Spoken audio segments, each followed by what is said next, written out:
Let me try Just that breathe rifle. and focus on your target. Marines missed every shot until Yes, he hit ma'am. a perfect 100. Sometimes the people who teach us the greatest lessons don't come wearing medals or rank. They walk in quietly carrying stories carved by time and loss. This is what happened one cold November morning, when a group of Marines at 29 Palms couldn't hit a single target until someone unexpected asked to try. The rifle crack split the air like a whip against the silence of the California desert. The echo rolled over the sandhills and vanished into the distance. Corporal Vance Hutchkins lowered his rifle and swore softly under his breath. Another miss. Another zero. His hands trembled, not from the cold but from humiliation. Staff Sergeant Kowalski marked the miss on the clipboard with the same weary precision he'd done 87 times that morning. He didn't even look up. The gum in his mouth had lost its flavor hours ago. That's number 88, he said flatly. You planning to start hitting them anytime soon, Hutchkins? No one laughed. The wind bit hard against the Marines' faces, and the desert sun did nothing to warm the air. The new qualification course, a cruel invention from someone far away at Quantico, had broken even the best shooters. Random targets flickering in and out at unpredictable intervals, each at impossible distances. Sergeant Lucia Torres took the next position. She was the kind who never complained, not even when her lips cracked from the dry wind. She'd been up since dawn, her hair matted under her helmet, eyes dry from staring through the scope for hours. Target 900 meters. Right sector 20 seconds, Kowalski called. She found it, adjusted her aim, exhaled and squeezed. The shot cracked, then nothing. The target disappeared before impact. Mississippi target down, Kowalski announced. Behind them, the other Marines watched in quiet frustration. Lieutenant Brennan stood up in the observation tower, binoculars in hand, his face expressionless. Word had already spread. Colonel wanted answers. Their unit scores were the lowest in the division. When the rumble of an old pickup truck approached the range, no one paid attention at first. They expected the colonel's convoy. Instead, a weathered blue truck parked in the gravel. A woman stepped out, worn jeans, faded canvas jacket, hair streaked with gray, tied in a low ponytail. She walked with the calm of someone who had nothing to prove. DeMarco, the senior sergeant, frowned. "Ma'am, this is an active range. You'll need to step back." The woman nodded toward the observation tower. "Lieutenant Brennan invited me to observe. Said it might be educational." Her voice carried that quiet Midwestern tone, steady, humble. Brennan from the tower gave a small nod, confirming it. DeMarco sighed. "Stay behind the line, ma'am. Ear protection's mandatory."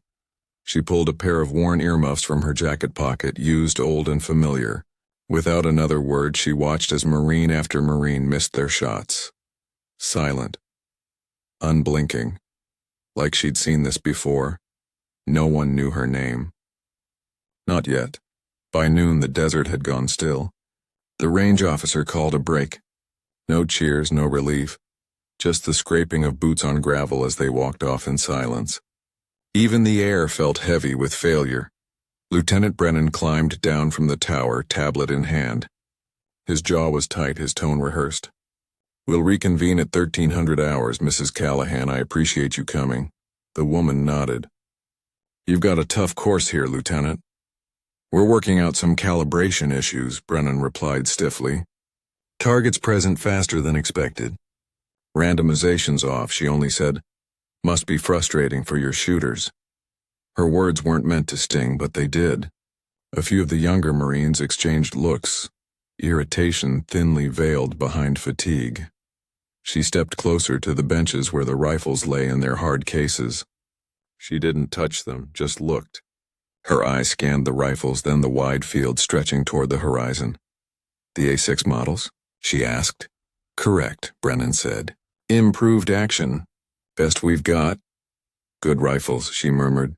"If the heart behind the trigger knows what it's doing." Brennan didn't respond. He offered lunch in the command tent, but she declined politely. "Brought my own. Mind if I stay out here and watch?" "Suit yourself," he said, retreating. When the others left, only Sergeant Torres remained, quietly eating an MRE.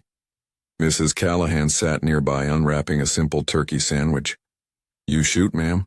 Torres asked after a while. Mrs. Callahan smiled faintly. "Used to, not anymore. You military?" A small pause. "Family was," Torres nodded, respecting the unspoken line. Some stories didn't need to be asked. The wind moved again, tugging at the flags in the distance.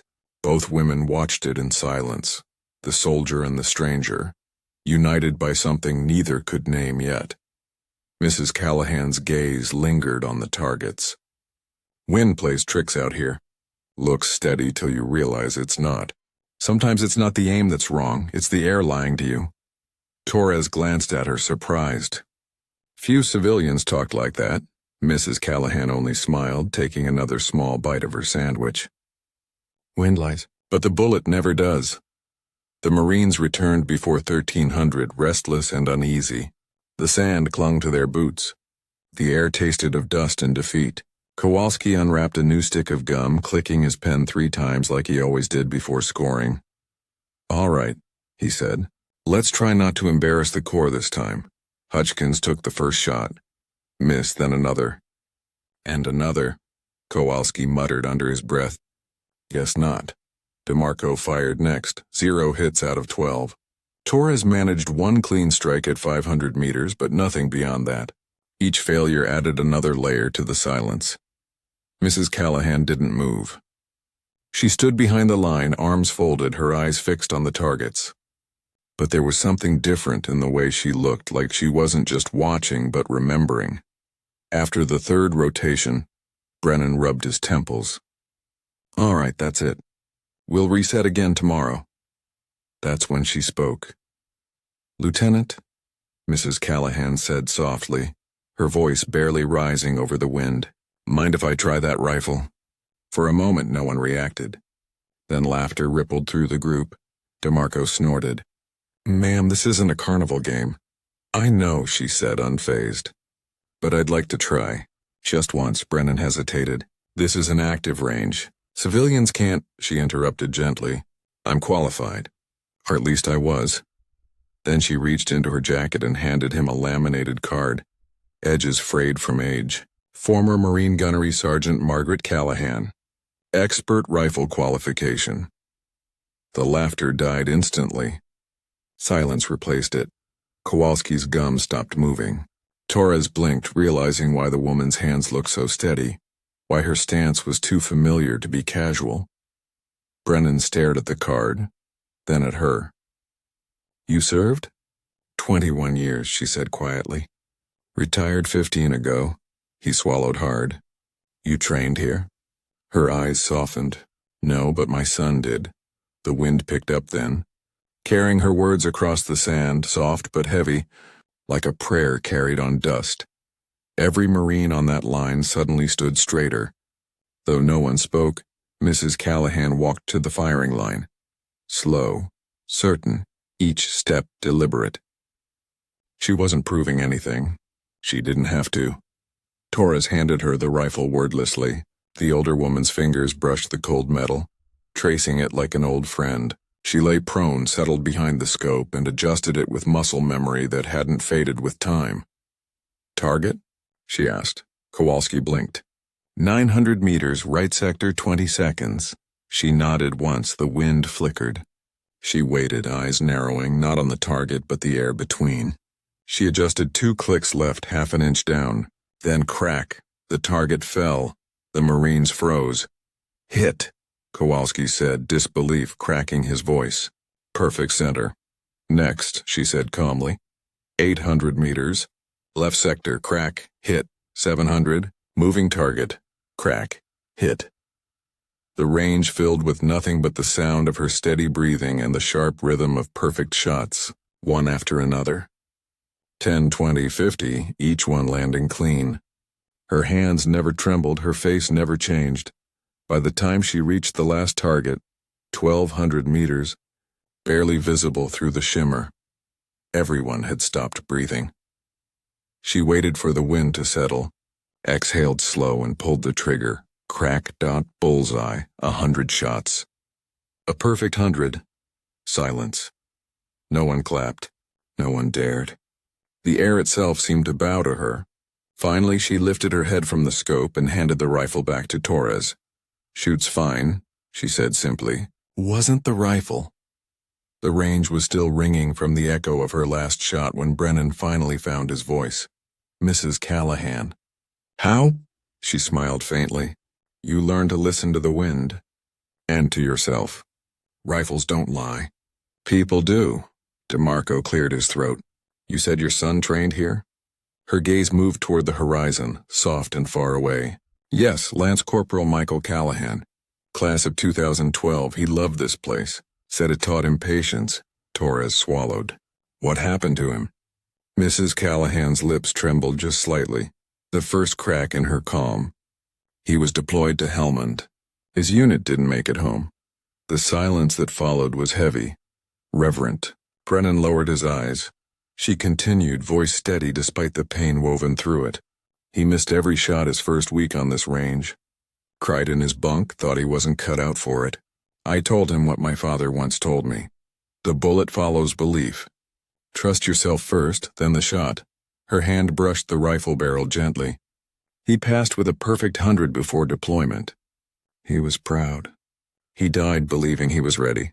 How the Marines stood still, the wind whispering through the flags. It wasn't about shooting anymore. It was about the weight of legacy, the invisible line between the living and the gone.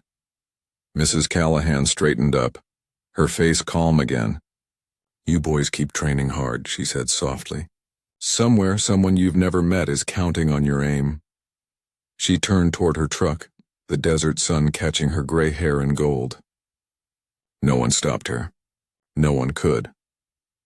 As she walked away, the targets still stood downrange, each one marked by her precision, each one whispering a story none of them would ever forget.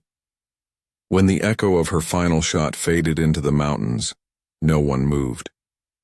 The desert wind brushed across the sand like it was afraid to interrupt. The Marines stood rooted where they were, rifles at their sides, watching the old woman's small figure walk away. It felt like a ghost had passed through them. Torres looked down at the rifle still warm from Mrs. Callahan's hands. It smelled faintly of gun oil and dust and something else. Respect, maybe. History. She ran her thumb along the metal where the woman's fingers had been. DeMarco cleared his throat, trying to break the silence. "Well," he said hoarsely, "that's one way to get our asses kicked." Kowalski didn't answer. He was still staring at the perfect line of hits marked on the digital range display. Every single target clean, centered. Not luck, not chance. It was art. "She said her son trained here," Torres murmured. "Yeah," DeMarco replied softly. "You could tell." Lieutenant Brennan walked to the bench and picked up Mrs. Callahan's empty magazine. The brass cases still glinted on the ground, like small metal scattered across the sand. "You ever see anything like that before?" he asked quietly. "No, sir," Kowalski said, "and I don't think we ever will again." They packed up in silence. Not the defeated kind, but something deeper, reflective. As the sun started to fall, Hutchkins lingered near the firing line, staring at the spot where she had lain. "She made it look easy," he said. Torres shook her head. "It wasn't. That was years of lost talking. Every shot was a memory. That night none of them joked over dinner. They spoke in short, thoughtful sentences, if at all. Something had shifted, something they couldn't name. The next morning they would all step back on that line. But tonight the wind carried only one thought among them. She didn't just hit targets. She reminded us why we shoot at all. The following morning, the desert felt different. The same cold air, the same harsh sun, but quieter somehow. When Brennan arrived, the Marines were already there. No one needed to be called. They set up in silence, their movements sharper, more deliberate. "Targets live in 10, Kowalski announced. Torres adjusted her rifle. Hutchkins checked his scope twice. Even DeMarco, who'd seen 20 years of service, seemed changed, more focused, less cynical. Brennan walked the line, hands behind his back. "No speeches today," he said, "just to what you came here to do." When the first target flashed, Hutchkins took a slow breath, remembering Mrs. Callahan's words. "Trust yourself first, then the shot." He fired. "Clang! Hit!" Kowalski said, his voice carrying a note of disbelief. The others turned their heads. Hutchkins blinked, unsure whether to believe it himself. "Next," Brennan said quickly. Torres went next. Her trigger pull was smooth, patient like the old woman's had been. The target dropped, another hit, then another, and another. By noon, every Marine had scored higher than the day before, some doubling their accuracy. The atmosphere changed completely. The frustration was gone, replaced by something quiet and determined. "She got in their heads," Brennan muttered, watching from behind the line. "Yeah," DeMarco said, in the best way possible. When the session ended, the Marines gathered around the bench, exhausted but smiling faintly. Hutchkins looked toward the access road. "Think she'll come back?" Torres shook her head. "She doesn't need to. She already did what she came for." But she was wrong. Because that evening, when the sun was low and the range was empty, the same blue pickup returned, dust trailing behind it like a memory. And this time, she wasn't alone. When Mrs. Callahan stepped out of the truck, she carried a small wooden box. The Marines were off duty, lingering near the armory when she called out to Brennan. "Lieutenant," she said softly, "could I show you something?"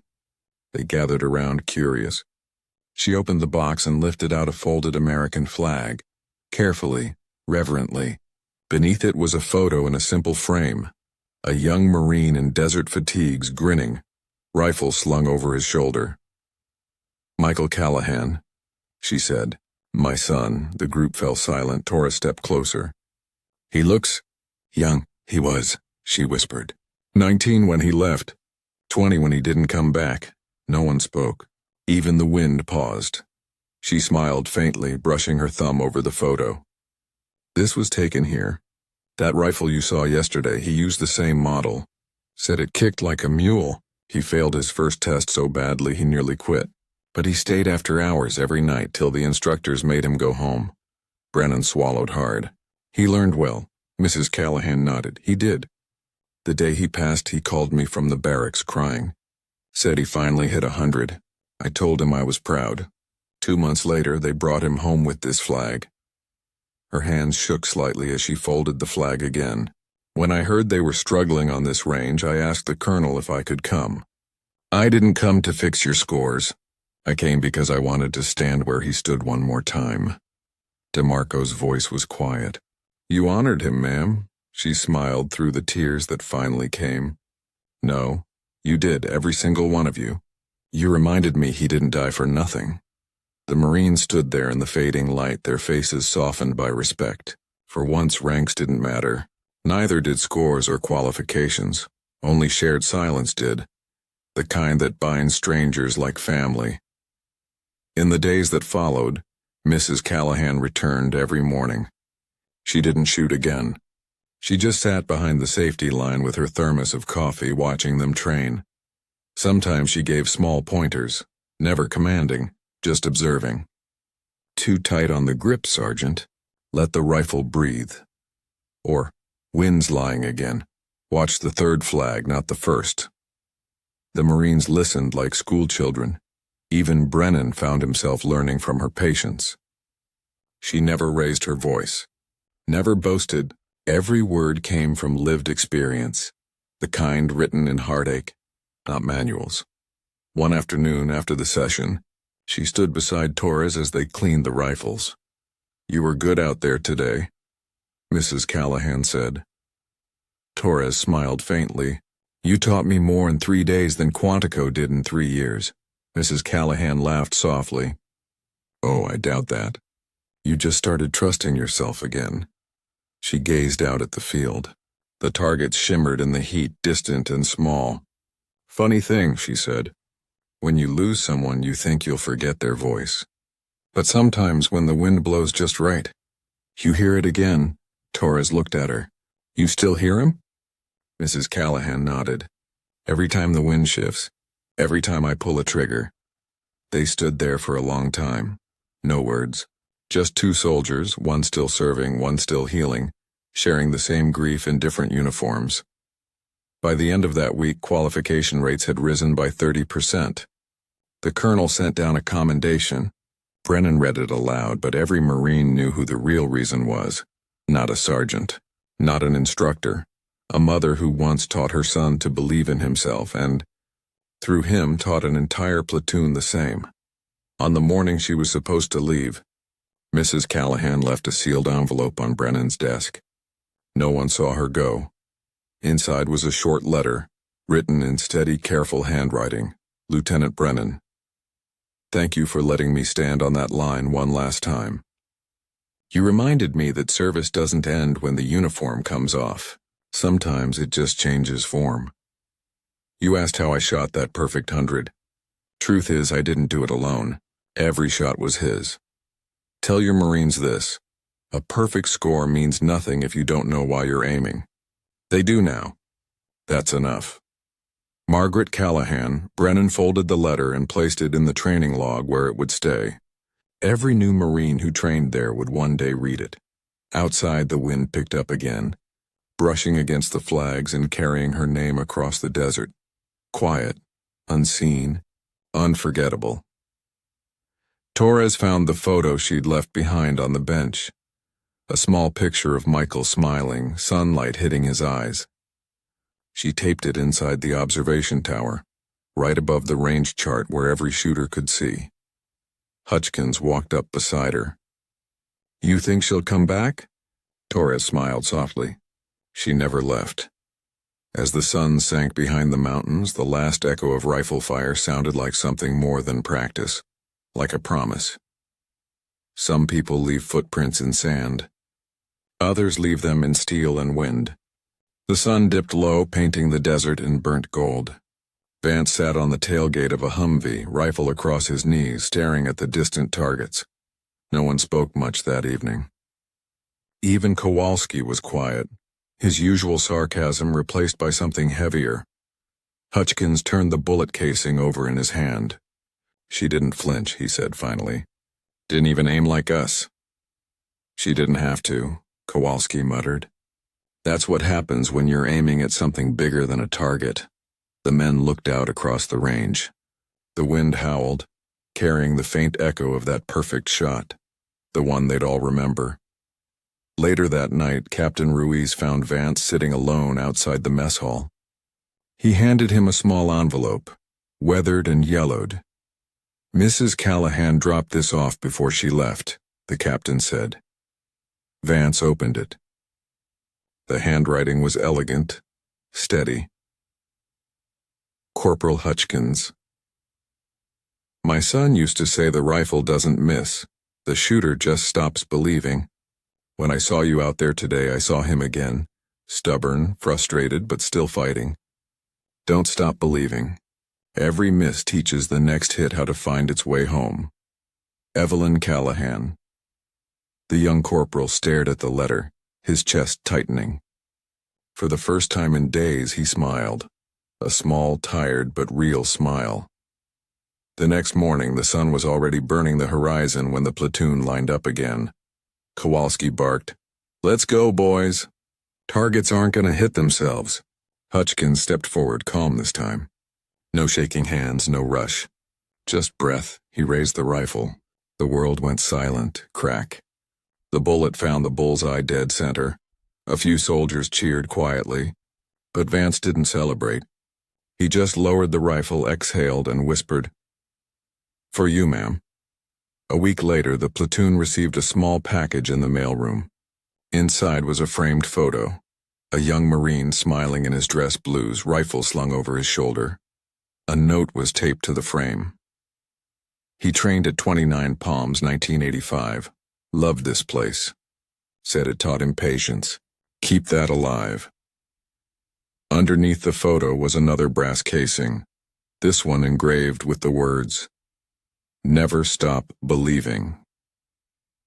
Kowalski cleared his throat. Guess we've got a new standard to live up to. The men nodded.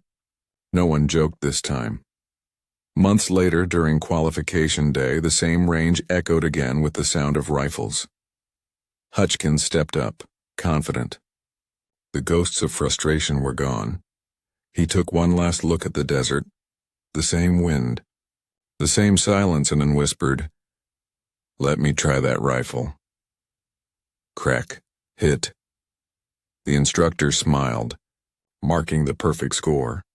And somewhere in the vast stretch of sand and sky, the echo of that shot met another, the one Mrs. Callahan fired, and they became one story, one legacy. Sometimes the people who teach us the most about strength aren't soldiers or heroes or commanders. They're the ones who've already lost everything and still find the courage to aim again. This wasn't just a story about a rifle. It was about believing, even when the world goes silent.